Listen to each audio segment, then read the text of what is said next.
예루살렘아 여호와를 찬송할지어다. 예루살렘아 여호와를 찬송할지어다. 내 하나님을 감사함으로 그 앞에 나가며 주인제 앞에 네 예루살렘아 여호와를 예루살렘아 여호와를 찬송할지어다. 내 하나님을 감사함으로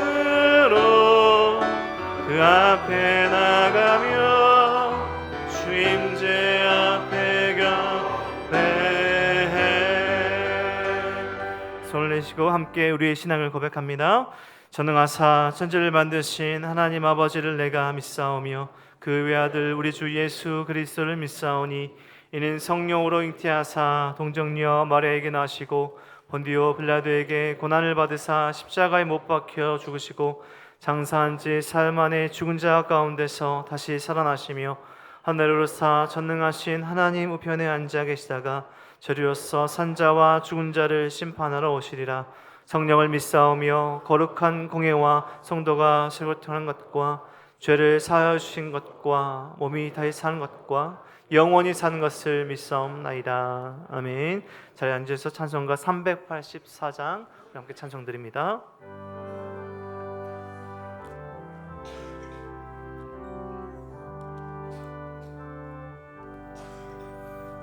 나의 갈 길 다가도록 예수 인도하시니 내 주 안에 있는 긍휼 어찌 심하리요. 믿음으로 사는 자는 하늘 위로 받겠네.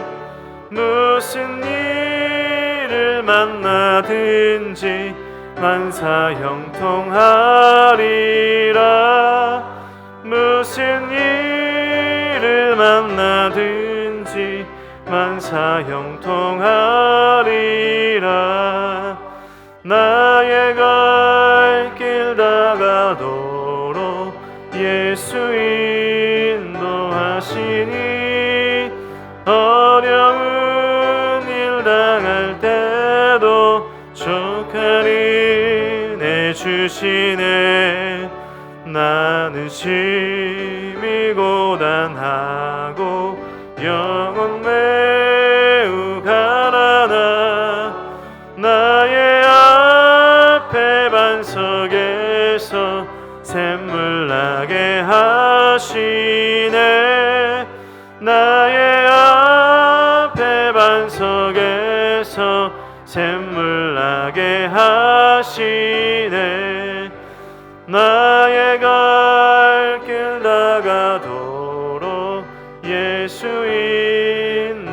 인도하시니 그의 사랑 어찌 큰지 말로 알 수 없도다. 성령 감화 받은 영혼 하늘 날아갈 때에 영영 부를 나의 찬송 예수 인도하셨네. 영영 부를 나의 찬송 예수 인도하셨네.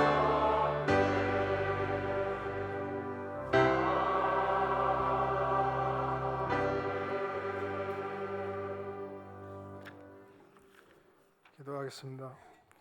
사랑과 은혜가 많으신 하나님 아버지, 저희 마음이 정결케 되고 또 생각나는 죄가 있으면 회개하고 오늘 이 예배 드리기를 원합니다. 하나님 아버지, 무겁고 힘든 짐을 지고 이 자리에 나와 있는 우리 성도들 한 사람 한 사람이 다 위로받고 해답을 얻기를 원합니다. 하나님, 저희들 부족한 것 다 용서해 주시고 또 우리 가운데 함께 있는 많은 어려움들을 헤쳐나갈 수 있는 용기를 허락하기를 원합니다. 하나님, 새해에는 저희들이 작년보다 더 나아지는 삶을 살기를 원합니다. 새해에는 작은 소망 같습니다. 평가하기보다는 더 위로해주고 또 남의 허물을 찾기보다는 장점을 보는 저희들이 되기를 원합니다. 하나님 아버지, 예수 그리스도의 십자가의 의미와 부활의 의미가 저희 삶의 전부가 되기를 원합니다. 하나님, 그런 주님 더 닮아가는 저희들 되기를 간절히 원하고 원합니다. 내일부터 상반기 특별 새벽 기도회가 시작됩니다. 함께 또 가족들과 또 이웃들과 더 함께 저희들이 기도하고 다음 세대를 위해서 또 우리의 삶을 위해서 기도합니다. 하나님, 저희들과 함께 해 주시옵소서. 은혜의 동산 우리 공동체와 함께하는 저희들이 기도하고 또 이 나라와 국가를 위해서도 기도합니다. 하나님, 저희들과 함께 해 주시옵소서. 하나님, 아프고 힘든 자들이 또 이 자리에 있습니다.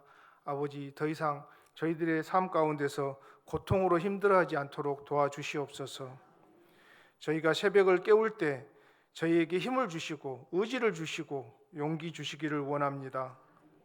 주님, 교회를 위해서 기도합니다. 저희에게 많은 봉사 부서가 있고 또 다락방들이 함께 운영되고 있습니다. 하나님, 저희들이 지원하는 마음과 자원하는 마음을 주셔서 섬기고 또 봉사자들이 넘치는 교회 되기를 간절히 원합니다. 교회에 많은 봉사자들과 또 부서들이 있습니다. 하나님, 그들 가운데 함께 용기 주시고 더 은혜가 넘치는 저희 교회 되기를 원합니다. 올 한 해에는 더 잘 듣고 잘 실천하고 예수님 닮아가는 한층 성숙한 성도 되기를 주 예수 그리스도의 이름으로 기도드립니다.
기도하겠습니다.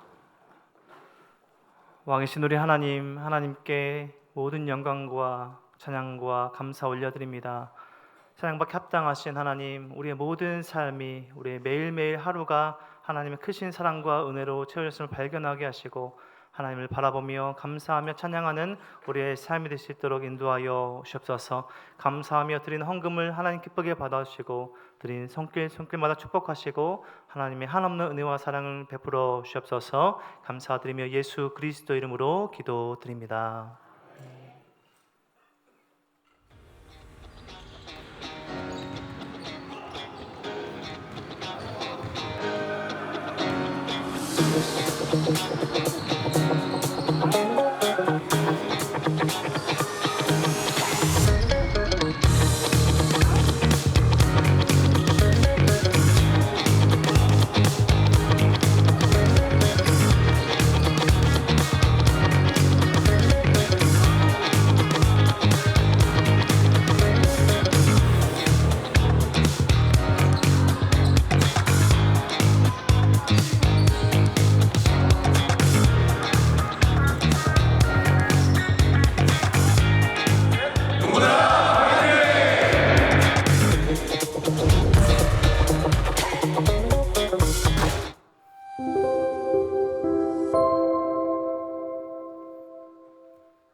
여러분이 기도해 주셔야 됩니다. 그러면 아무리 큰 산이 가로막고 있어도 그냥 기도의 힘으로 커다니 넘어갑니다. 정말 주님 주신 힘 갖고 달려갈 수 있으려면 기도가 필요해요. 혼자 달려가기 힘들다면 공동체 형제자매들의 손을 잡으십시오. 그분들과 함께 달려가십시오. 그리고 무엇보다 같이 서로를 위해서 기도해 주십시오. 그 힘으로 여러분도 지치지 않고 달려갈 수 있을 줄로 믿습니다. 우리 함께 기도 속에서 같이 손잡고 달려가 보면 좋겠습니다.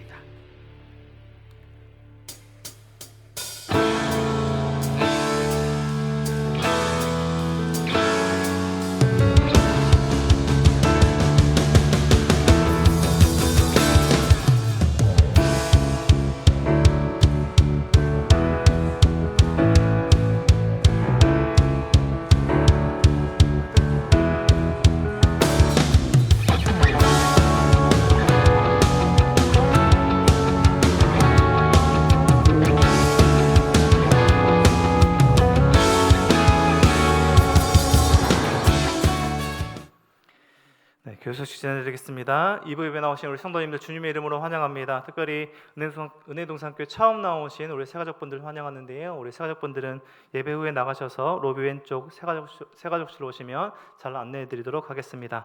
영상에서도 보셨는데요.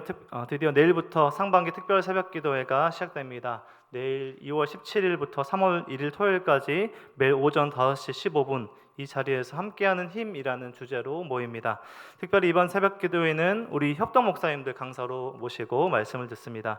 기대하고 사모하는 마음으로 와주시면 감사하겠습니다. 특세 기간 동안 엎드림 수요 기도회는 특세에 집중하기 위해서 쉬어갑니다.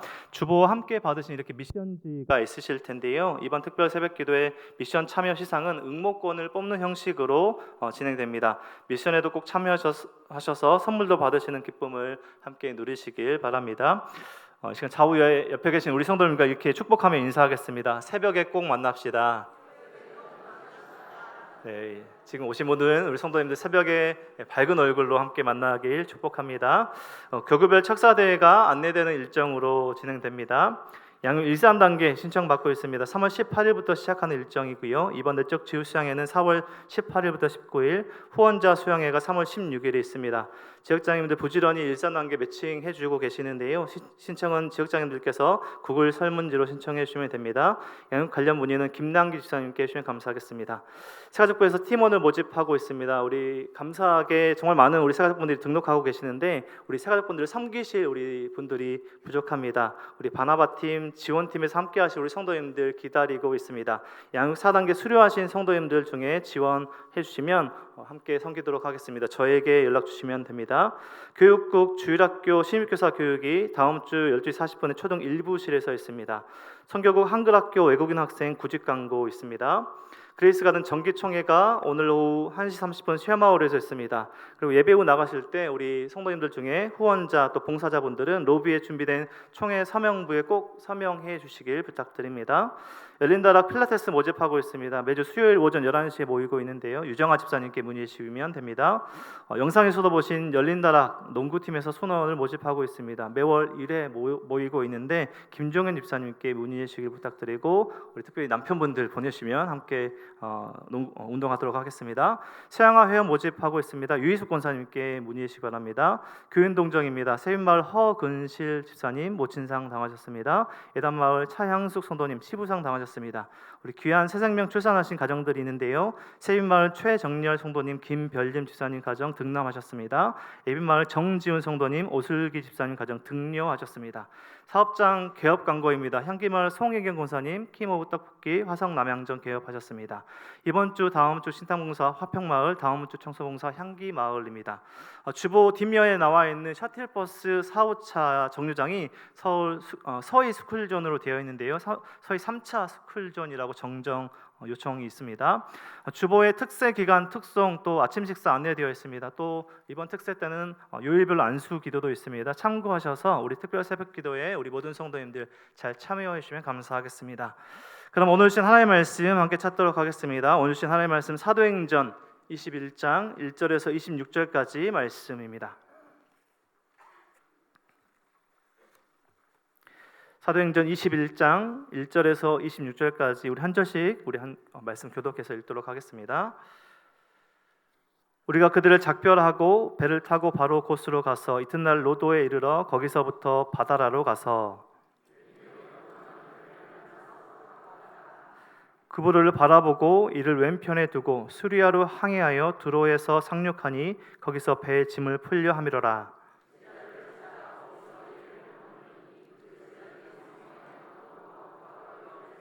들어가지 말라 하더라.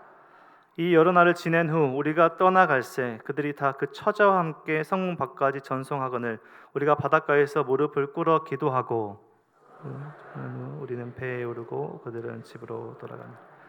두로를 떠나 항해를 다 마치고 돌리마에 이르러 형제들에게 안부를 묻고 그들과 함께 하루를 있다가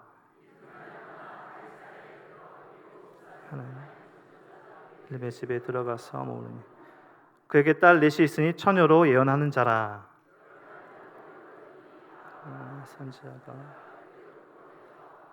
우리에게 와서 바울의 띠를 가져다가 자기 수족을 잡아매고 말하기를 성령이 말씀하시되 예루살렘에서 유대인들이 이같이 이 띠 임자를 결박하여 이방인의 손에 넘겨주리라 하거늘 바울에게 예루살렘으로 올라가지 말라 고나니 바울이 대답하되 여러분이 어찌하여 울어 내 마음을 상하게 하느냐 나는 주 예수의 이름을 위하여 결박당할 뿐 아니라 예루살렘에서 죽을 것도 각오하였노라 하니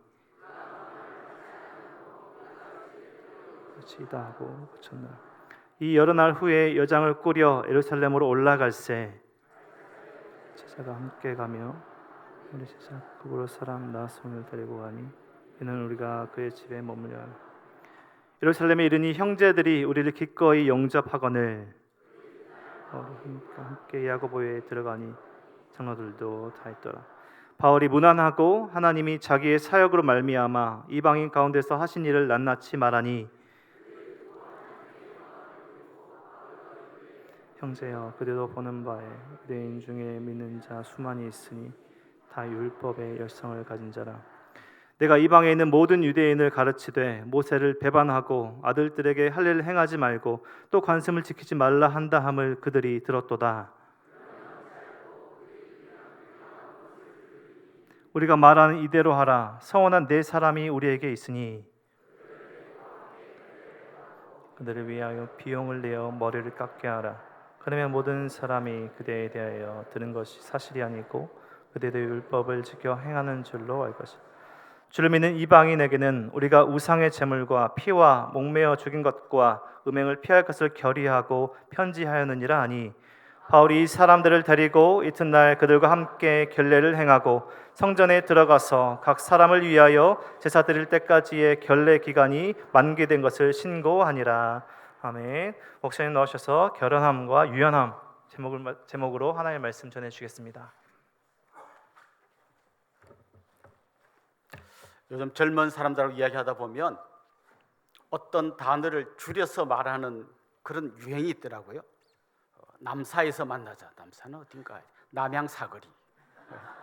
남사 몰라? 그 옆에 빠바가 있고 뭐 베라가 있잖아. 베라는 베스킨라빈스, 빠바는 파리바게트. 뭐 자기들끼리는 이렇게 말하면 다 알아듣는데 옆에 사람은 뭔가 이렇게 생각할 때가 있습니다. 물론 여러분도 뭐 전혀 모르는 건 아닙니다. 은동교, 은혜의 동산, 기독교학교 이 정도는 우리도 다 아는 거죠. 그런데 이제 이런 말이 좀 더 막 발전하다 보면 긴 문장이고 좀 말하기 복잡한 건데 이렇게 줄여서 말하는 경우가 있습니다. 겉바 속촉, 이거 뭔지 아십니까? 예, 겉은 바삭바삭한데 속은 촉촉한 거. 뭐 치킨이나 베이커리 같은 걸 샀는데 뭐 그런 거 있잖아요. 음식이 바삭바삭한데 안에 또 먹어보면 촉촉한 거 있죠. 그런데 여러분, 사람 보고도 겉바속촉 이런 말 하는 사람이 있습니다. 저분 정말 겉바속촉이야. 겉으로는 막 되게 막 엄숙하고 막 이렇게 약간 무서워 보이는데 알고 보니까 굉장히 따뜻하고 또 속이 아주 부드러운 분이구나. 이럴 때 겉바속촉이라고 하죠. 사람 보고도. 겉바속촉 좀 반대되는 사람도 있습니다. 외유내강. 겉으로는 굉장히 부드러운데 속에는 아주 강인한 심지가 있는 사람. 이게 뭐 서로 다른 두 가지 인격을 가졌다는 말이 아니라 아주 어울리지 않을 것 같은 두 가지가 잘 조화된다, 뭐 이런 의미로 이런 말을 쓰죠. 바울은 어떤 사람 같습니까? 오늘 제목이 결연함 그리고 또 유연함인데, 사실 바울에게는 어울릴 것 같지 않은 이 두 단어가 아주 잘 어울려 있음을 보게 됩니다. 그는 주님께 받은 사명을 감당하는 데 있어서는 누가 뭐라고 해도 흔들리지 않고 결연하게 예루살렘을 향하여 뚜벅뚜벅 걸어가는 모습을 보여줍니다. 그렇지만 또 나중에 야고보가 오해를 풀기 위해서 결례를 행하면 어떨까 했더니 두말 않고 또 결례를 행하면서 아주 유연하게 그의 위기를 벗어나는 모습을 보여줍니다. 마치 이 두 단어는 굉장히 얼른 보면 잘 어울리지 않아요. 결연함, 유연함. 마치 꼭 이런 말 같습니다. 따뜻한 아이스 아메리카노 주세요. 이런 말 같아요. 좀 안 어울리는 것 같아요. 그러나 사실은 이런 전혀 다른 것 같은 이 두 성품이 잘 어우러진 게 그야말로 아주 성숙한 그리스도인의 모습인 거죠.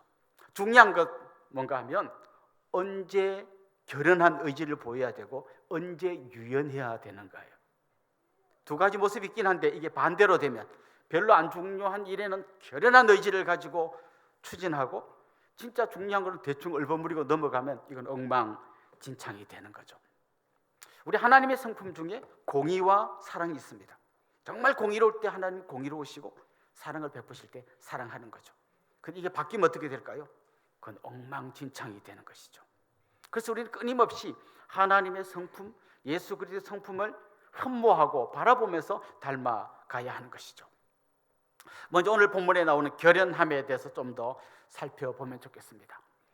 바울은 하나님으로부터 받은 사명을 감당하는 데 있어서는 흔들리지 않고 가겠다는 말을 이미 앞에서부터 오늘 본문에 이르기까지 계속 반복해서 말하고 있습니다.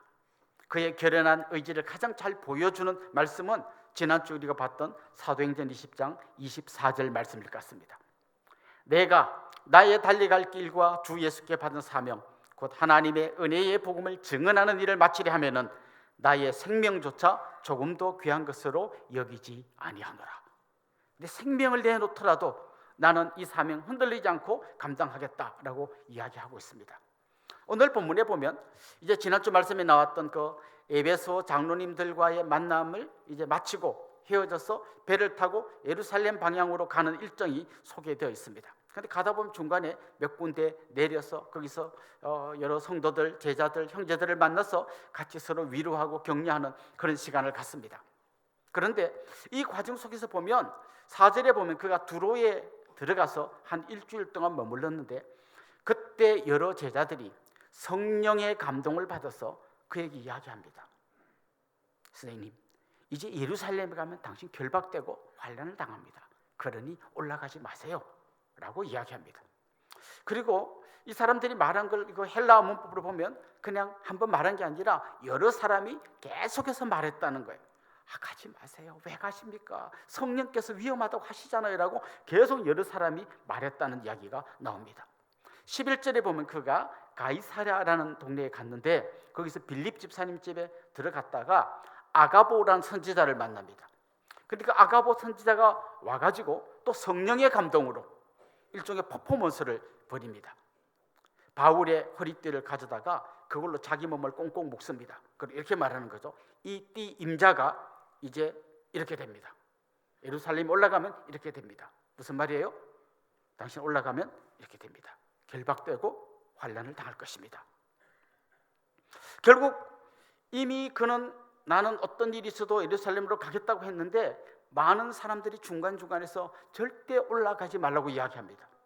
그것도 그냥 자기들 마음대로 이야기하는 게 아니라 성령의 감동을 받아서 분명히 당신 이렇게 된다는 걸 알고 이야기하는 거예요. 자, 여러분 여기서 우리가 한 그 중요한 질문을 던져야 됩니다. 지금 예루살렘으로 올라가야 된다는 마음을 주신 분이 누굽니까? 성령님이에요. 근데 또 다른 사람들은 성령님의 감동을 받아서 올라가지 말라고 하는 거예요. 그럼 성령님이 바울에게는 이렇게 말하고 다른 사람은 다르게 말했을까? 여기서 고민이 생깁니다. 근데 정확하게 말하면 이런 거예요. 성령님께서 알려주신 것은 올라가면 결박당한다 여기까지예요. 올라가지 마세요라고 말한 것은 그건 사람들 생각입니다. 바울은 어디까지 알았습니까? 결박당하는 걸 알았지만 주님의 부르심이라면 올라가겠습니다 이렇게 말한 거죠. 사실 이게 잘 보면 사람들이 믿는 다른 종교와 복음의 가장 본질적인 차이라고 할 수 있어요. 여러분 다른 종교 사람들도 미래를 알기 위해서 굉장히 고민 많이 합니다. 요즘 뉴스에 보니까 점집이 그렇게 많이 늘었대요. 기독교 인구는 계속 줄고 있는데 점집이 그렇게 많이 늘었어요. 뭐 정치하는 사람들이 뭐 점 보러 간 이런 이야기는 이미 뭐 요즘 뉴스에 매일 나옵니다. 특별히 요즘 점에 상당한 관심을 가지는 세대가 있는데 MZ 세대예요. 20대, 30대 제일 머리가 팽팽 돌아가고 대학교에서 공부하는 이 아이들이 미래가 불안하니까 점집에 그렇게 간대요. 그리고 요즘은 또 점집까지 안 가도 점을 보는 앱이 엄청나게 많이 나와 있어요.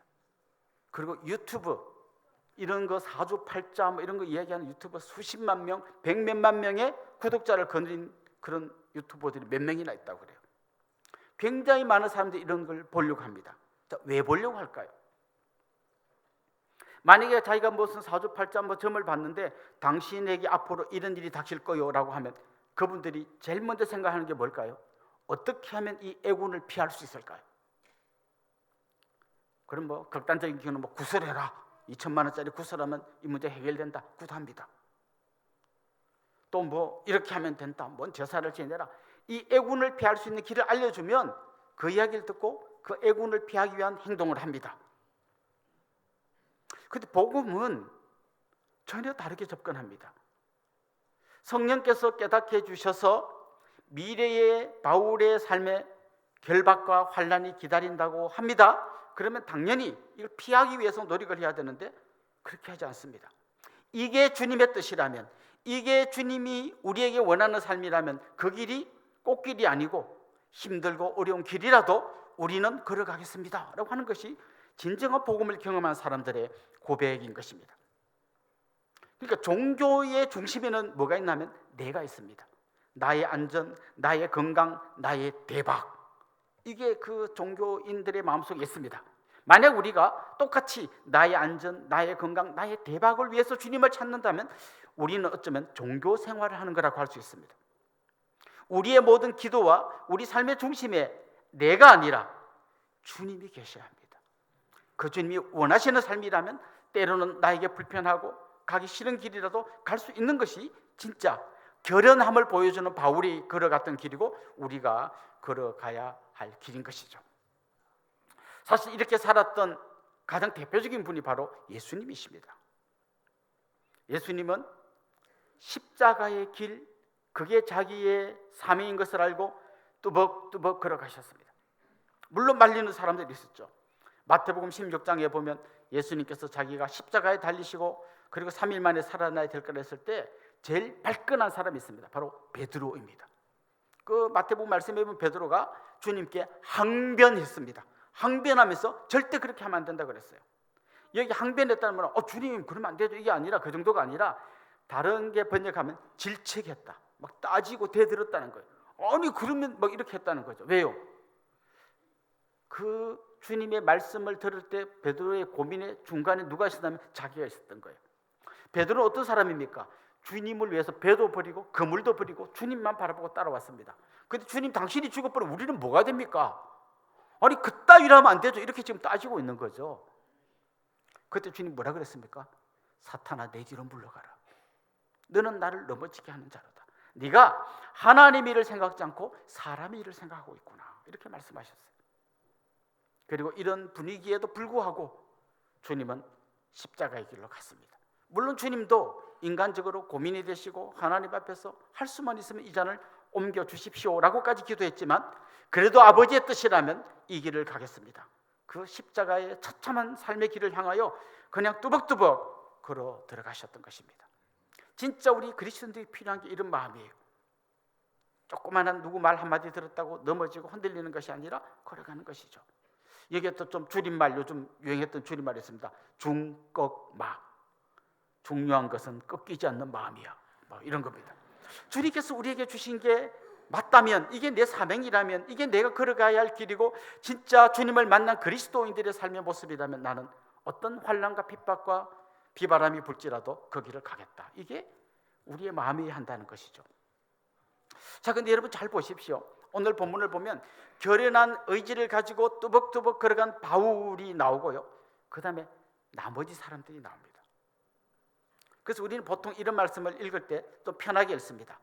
이렇게 바울같이 특별하게 십자가의 길을 갈 사람이 있고, 예를 들면 우리 교회로 치면 담임 목사 같은 사람 이런 길을 가야 되고 우리는 그저 뒤에서 응원해주고 그러면 되지, 이런 생각을 혹시라도 여러분이 하시고 있다면 잘못 알고 계신 거예요.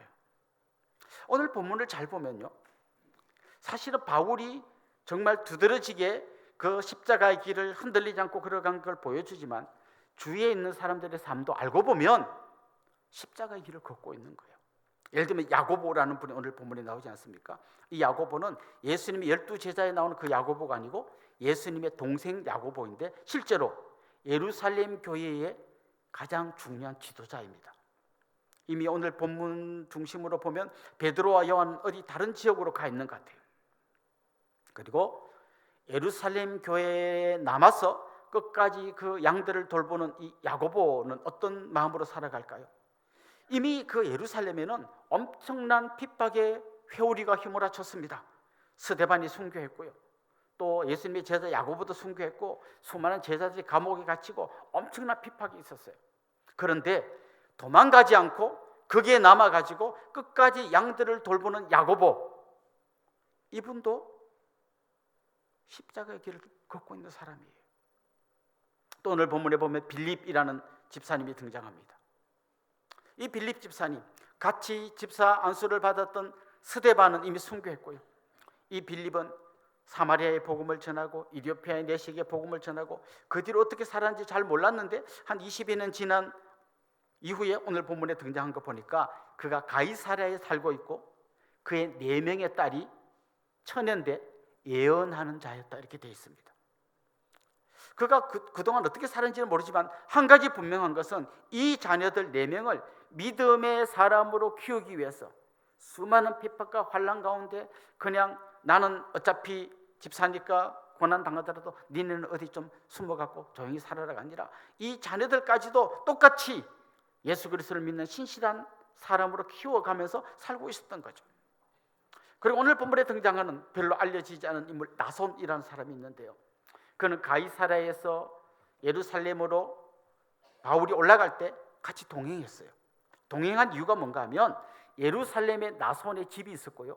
자기 집에 이 바울 일행을 이제 모시려고 그를 같이 모시고 올라간 겁니다.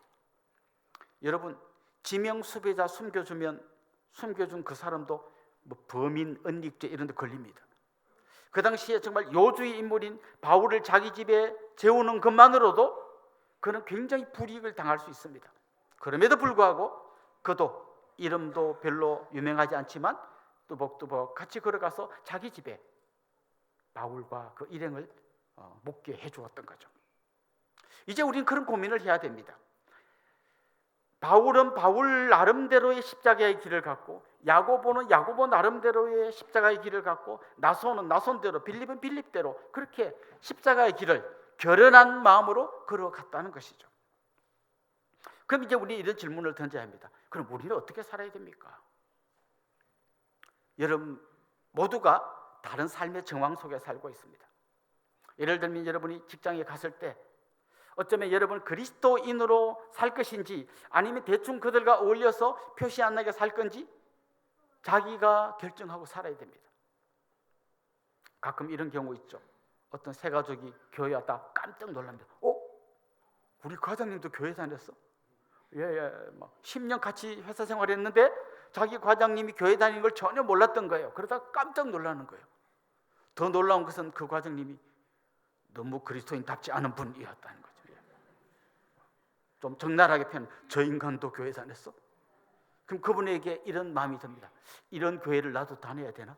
이런 생각이 들어요.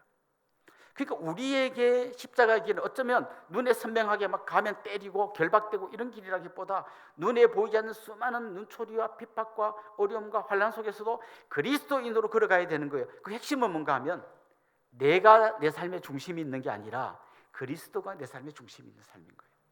만약 내가 내 삶의 중심이 있다면 다른 믿지 않는 사람과 똑같이 이기적이고 뺀질거리고 그냥 보는 사람으로, 인간성 별로 안 좋은 그런 사람으로 사람들의 눈에 비칠 거예요. 그러나 그리스도가 내 마음의 중심 있게 살아간다면 그분에게서 그리스도 향기가 날 겁니다. 도대체 저분은 무슨 생각을 하고 살지? 왜 저렇게 맨날 손해보는 저런 뻔한 짓을 저렇게 하지? 그러다가 어느 날 이분이 그리스도인인 걸 알았을 때 역시 다르긴 다르구나. 만약 저런 사람이 믿는 예수라면 나도 한번 믿어보고 싶구나. 이런 마음이 들게 살아야 한다는 것이죠. 저는 집에서 아이를 키우는 평범한 주부인데 우리가 십자가 길을 가는 게 뭐 있겠습니까? 평범할수록 더 어렵습니다. 보통 여러분 자녀를 키우는 부모의 마음의 중심에 누가 있냐면 내가 있어요. 이 자녀를 잘 키워서 내가 빛나기를 원하는 마음이 우리 모두에게 있어요.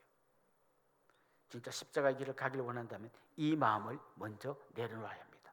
이 아이는 하나님께서 나에게 맡기신 너무 소중한 온천하보다 귀한 생명이고 나는 이 생명을 내 욕심대로 키우는 것이 아니라 주님이 원하는 아이로 키워야겠다. 이거 쉽지 않습니다.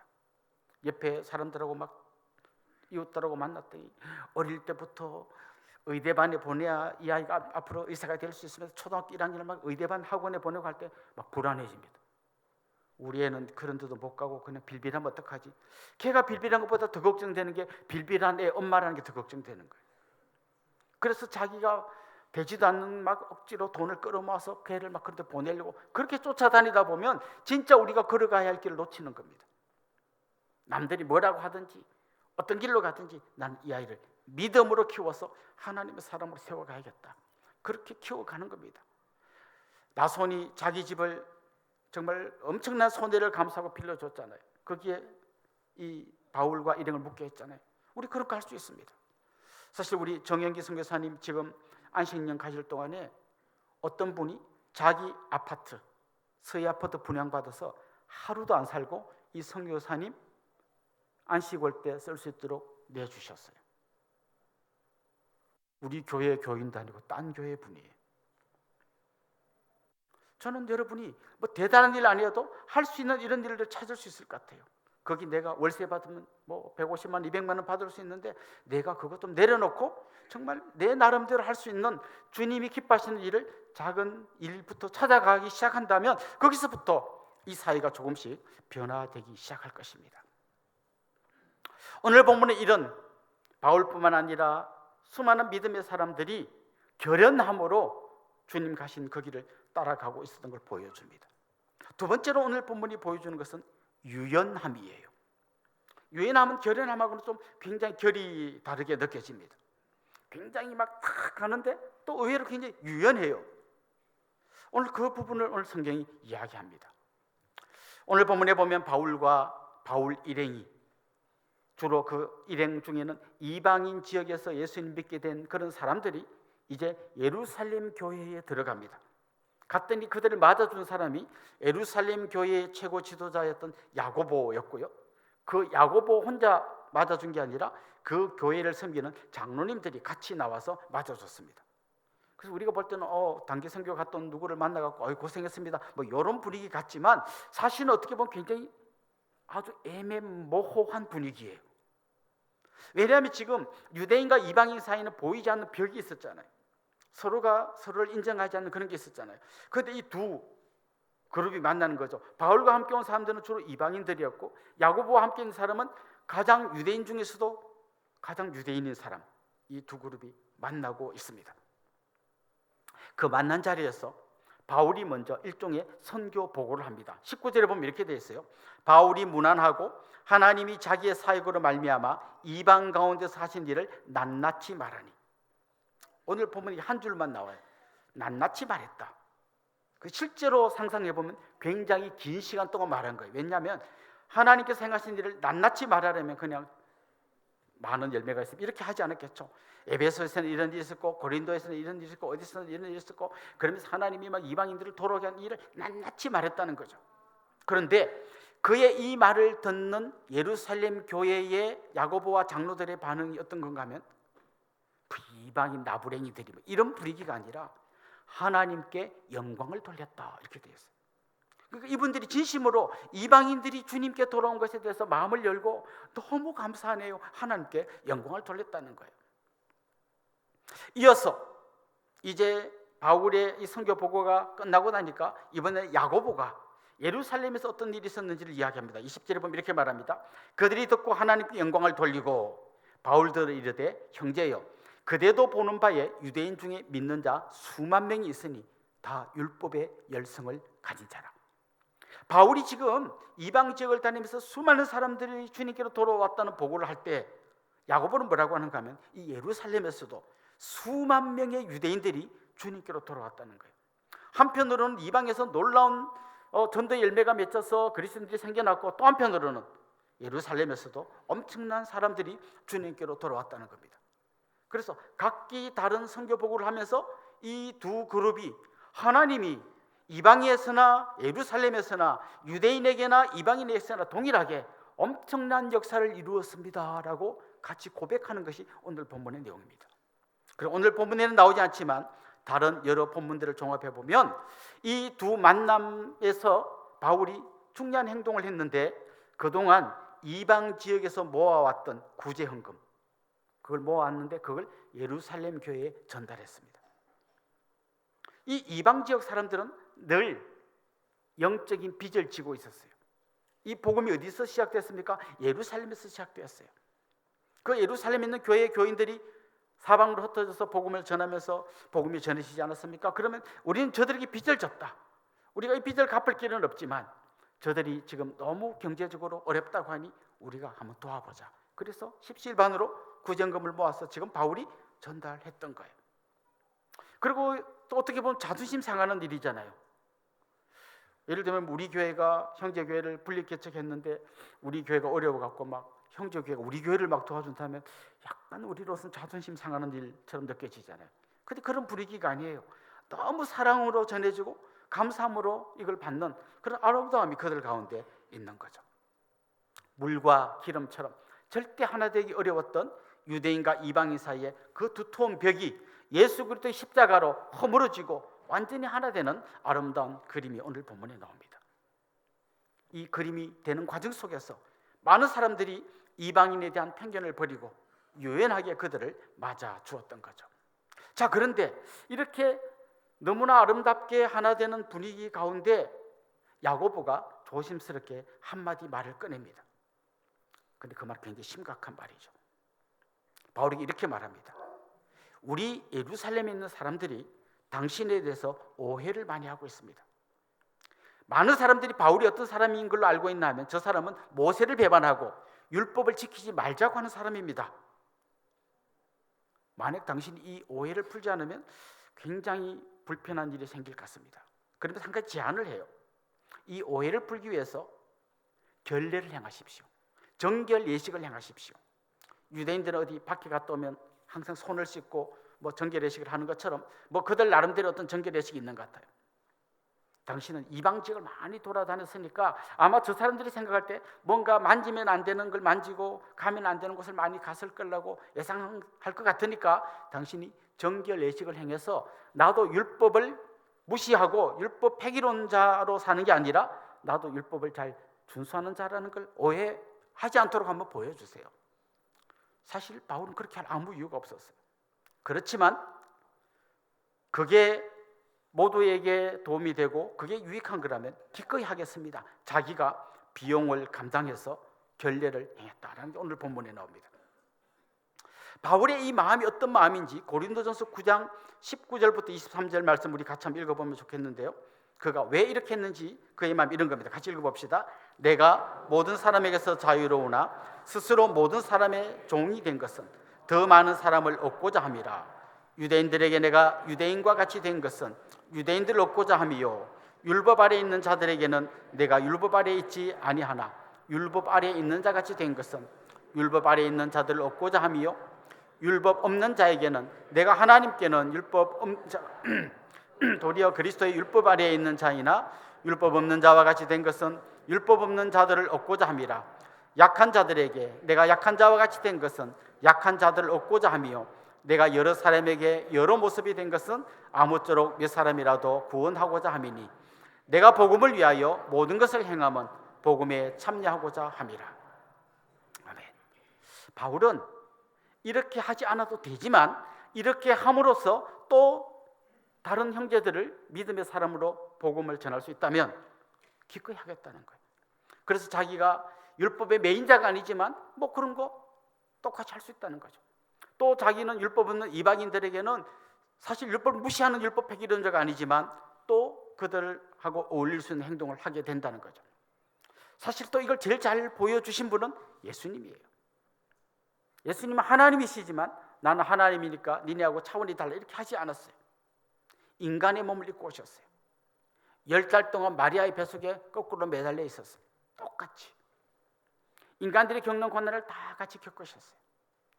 다시 말하면 우리의 눈높이로 낮아지셔서 우리가 알아들을 수 있는 말로 하나님 나라를 전해주셨습니다. 이게 우리 주님이 보여주신 모델이에요. 그 선교사님들 중에 보면 외국에 갔을 때 그들의 문화가 자기가 볼 때는 굉장히 좀 열등해 보이지만 그렇게 생각하지 않고 똑같이 하는 거예요. 손으로 밥 먹는 데 가면 같이 손으로 밥 먹고 머리를 이상하게 있는 데 가면 자기도 머리 이상하게 해요. 중요한 거는 머리를 어떻게 하느냐 숟가락으로 밥 먹냐 이게 아니고 저들이 우리와 같은 사람입니다라고 생각하고 같이 복음을 받아들일 수 있는 마음을 열도록 그렇게 하는 것이죠. 저는 특별히 우리 교회에서 이 사회 가시는 뭐 교사들, 특별히 주일학교 선생님들 보면 굉장히 존경스러워요. 사실 그 선생님들은 학생들의 눈높이하고 맞춰야 소통이 됩니다.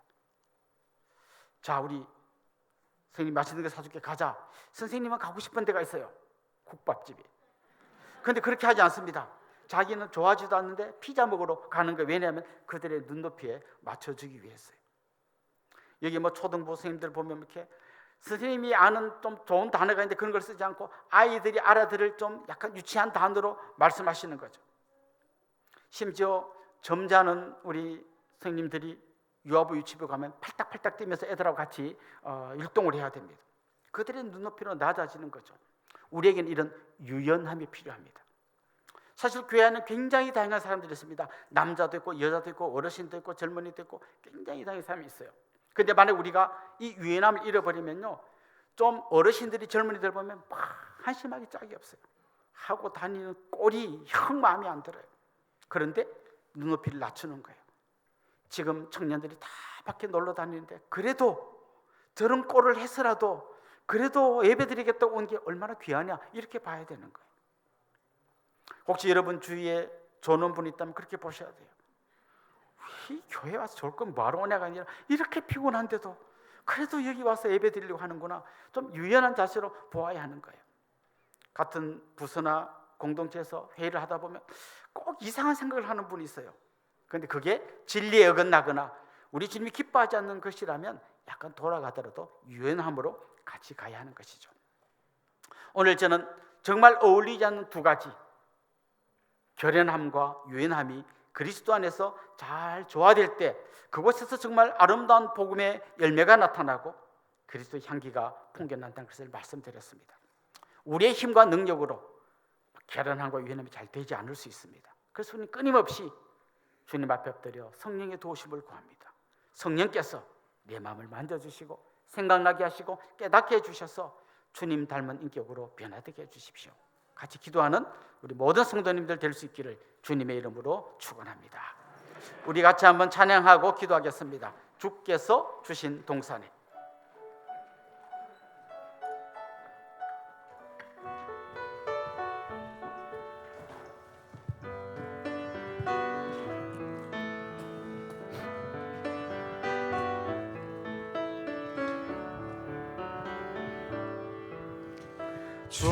주께서 주신 동산에 땀 흘리며 씨를 뿌리며 내 모든 삶을 드리리. 날 사랑하시는 내 주님께 비바람 앞을 가리고 비바람 앞을 가리고 내 육체는 쇠잔해져도 내 모든 삶을 드리리. 내 사모하는 내 주님께 땅 끝에서 주님을 맞으리. 주께 드릴 열매 가득 안고 땅 끝에서 주님을 배우리. 주께 드릴 노래 가득 안고 땅의 모든 끝 찬양하라. 주님 오실 길 예비하라. 땅의 모든 끝에서 주님을 찬양하라. 영광의 주님 곧 오시리라.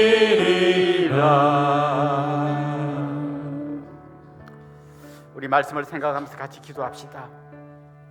주님의 제자로 사는 사람들에게는 그 어떠한 경우에도 흔들리지 않고 사명을 감당하려고 하는 결연함이 있어야 합니다.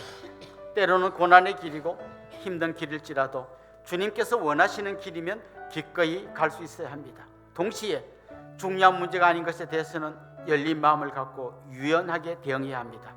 주님께 그렇게 기도합시다. 주님, 우리는 연약합니다. 결연한 의지도 부족하고 유연하지도 못합니다.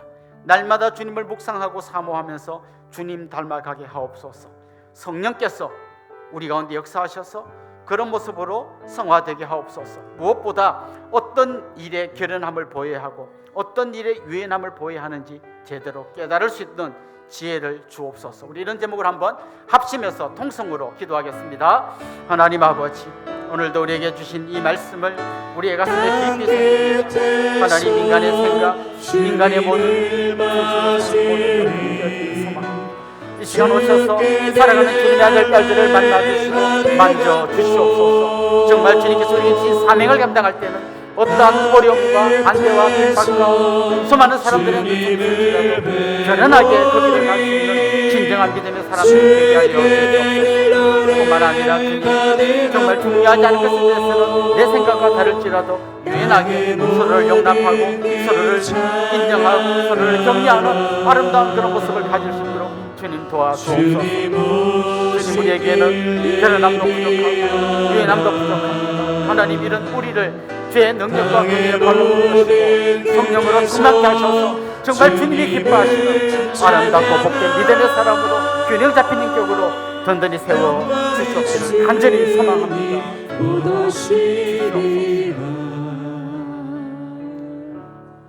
하나님 아버지, 우리 주님께서 십자가의 길인 줄 뻔히 알면서도 당당히 걸어가신 것처럼 바울이 고난과 결박이 기다리고 있음을 알고도 그 길을 걸어간 것처럼 우리에게도 그런 힘과 능력을 주시옵소서. 뿐만 아니라 중요하지 않은 것에 대해서는 열린 마음으로 용납하고 가난하고 병들고 소외된 자들의 친구가 되셨던 주님처럼, 또 기꺼이 안 해도 되는 일이지만 결례를 행했던 바울처럼 유연함으로 많은 사람을 품어내는 저희들 되게 하여 주옵소서. 우리의 힘과 능력으로는 부족하오니 성령께서 우리 마음속에서 역사하여 주옵소서. 예수님의 이름으로 기도드리옵나이다. 아멘. 이제 저를 잠깐 주목해 주시면 좋겠습니다. 같이 좀 축하하고 또 환영하면 좋겠는데요. 지난주가 생일이었던 분, 우리 같이 한번 축하하면 좋겠습니다. 한번 손 들어볼까요? 지난주 생일이었습니다. 그런 분 한번, 예, 저 뒤에 계십니다. 한번 일어나시죠. 지난주 생일이셨던 분들 한번, 예, 계시고요. 또 지난주가 결혼 기념일이었던 분도 한번 손 들고 일어나 볼까요? 예, 용기를 냈어. 예, 우리 장로님. 또요, 지난주가 결혼 기념일이었던 분. 또 오늘 우리 교회 처음 오신 분, 등록하기를 원하는 분도 같이 환영하면 좋겠습니다. 한번 용기를 내서 한번 같이 일어나면 저희들이 환영하도록 하겠습니다. 예, 우리 이분들 주님의 이름으로 환영하고 또 축복하도록 하겠습니다. 아주 먼 옛날,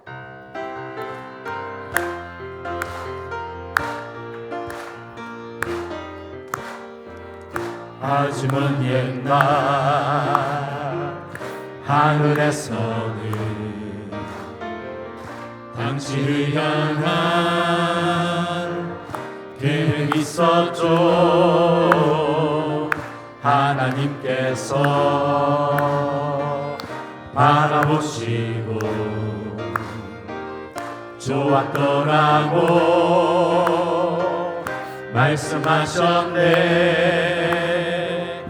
이 세상 그 무엇보다 귀하게 나의 손으로 창조하였노라.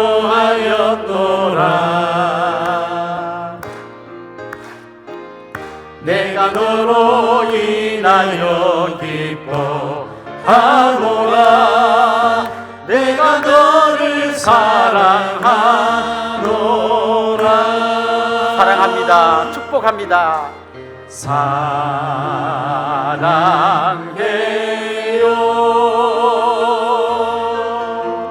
축복해요.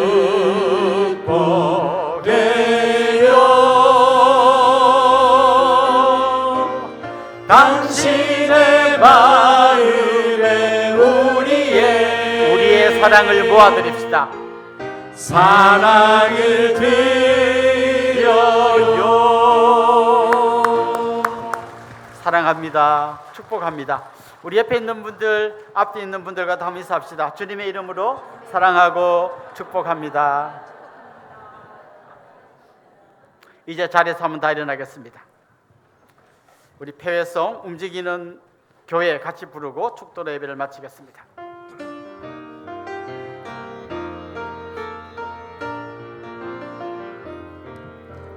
우릴 택하여 비추어 살게 하신 은혜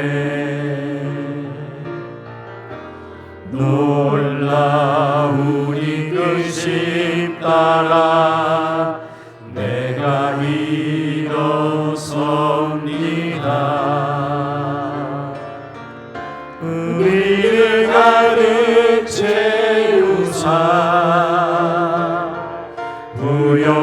예배하신 주 사랑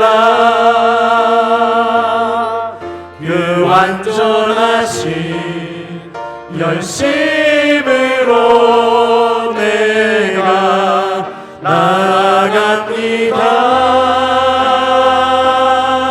우리는 주의 움직이는 교회 하나님 기뻐하신 향기 되리 고배가 되신 주만 자랑하리 부르신 곳에서 오직 주님만 예배하리.